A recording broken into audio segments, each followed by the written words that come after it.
just explain to us, your thoughts on the new pipeline tariff rules, and what could the impact be on this for the industry and for the individual companies? Well, I think broadly speaking, it is it is fairly positive if you look at it. The series of moves that have been done. Just to quickly summarize some of the key measures, the ramp up of volumes, which is essentially the nominal volumes that are considered for tariff, that period used to be 5 years. That has been extended to 10 years. And in our country, where utilization of gas pipelines is anyways running at less than 50%, if you look at it on an aggregate, that is a positive move that allows the companies to sort of spread out the tariff over a longer period, and that is one big move. Secondly, system use charges, some additional costs have been allowed. Thirdly, for capacity expansion for new gas sources, there has been a 5-year holiday that's been given in terms of applicability of tariff. That's very significant, particularly for GSPL, which does have a lot of pipelines that will be connected to some upcoming new LNG terminals, for example. And for them to basically get that leeway while the terminal ramps up, I think that will be a crucial positive. Similarly, there have been other moves in terms of the lower tax rate applicability, which will happen now prospectively from FY24 instead of retrospectively, as was being feared earlier.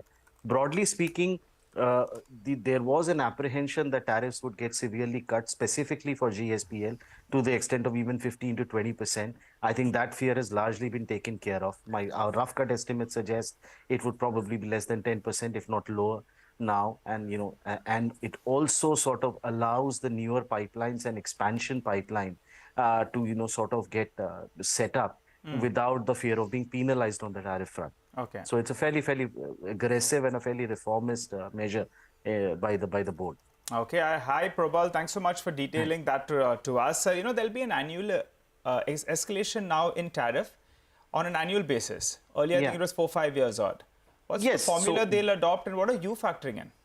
Well, I think, frankly, we'll have to see the modalities in terms of how that actually plays out of the ground. But on as a principle, having a much more dynamic tariff fixation mechanism is very relevant because of the way that demand and volumes have been very, volatile. If you think about, what has happened, particularly for GAIL, where utilization of their older pipelines is probably still okay for the HVJ and UPL, but on an aggregate basis, their utilization is at 50%. The nominal volumes that were fixed earlier, for example, were at 100% of capacity.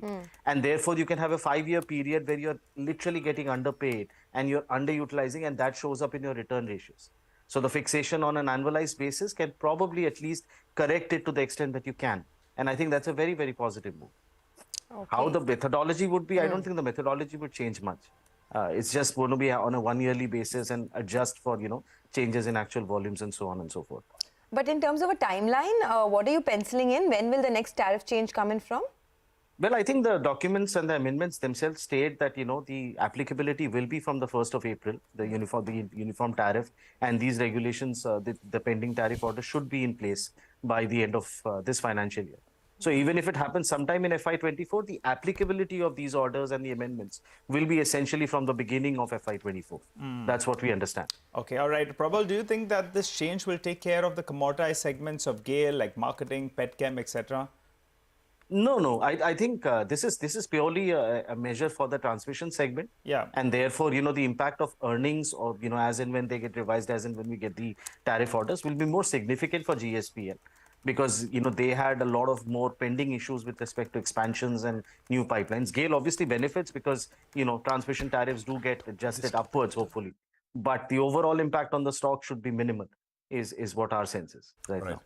Okay, Probal, since we have you, your thoughts on, good morning, Reliance, how things are set up there? And I think... a quick word on upstream, ONGC, etc. as well. Yeah. Well, we don't, for Reliance, I think very clearly the OTC segment earnings are looking better from a Q3 perspective. I think the margin profile, which, after the weak results of Q2, our sense is that the strong diesel spreads and the strong ATF spreads should actually deliver a much better OTC segment result, and therefore overall EBITDA should actually be up sharply over the lows that we saw in Q2. So from that perspective, I think the prospects look better. As always with Reliance, earnings growth is one part of the story, and the longer term prospects from green energy and the new energy prospects, those remain the key triggers. And as we go along in this year as well as the next, I would say that those will be the crucial monitorables to look at.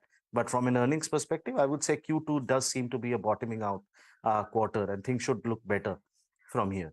Okay. For ONGC, I think the people have pointed to the crude softness as a bit of a bearish indicator, but our sense very clearly is, given the adjustments that are being made to the windfall tax, in any case, their net realizations are capped at $75, and $75 is still a much stronger number than what they have done if you look at the average over the last decade from an oil realization perspective.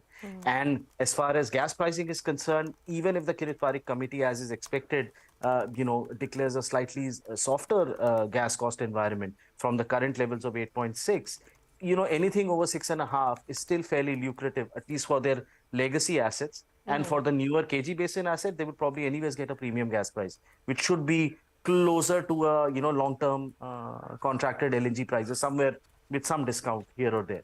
So, from an earnings perspective, I think ONGC does look good. Valuations are extremely attractive at less than 3 times consolidated earnings. So I would be a very, very positive at these levels on the name. All right, we'll leave it at that. Thanks a lot for joining in, Probal, and have a great day. By the way, the stock of the moment on the downside is Nykaa, down 3.5% now after those multiple resignations.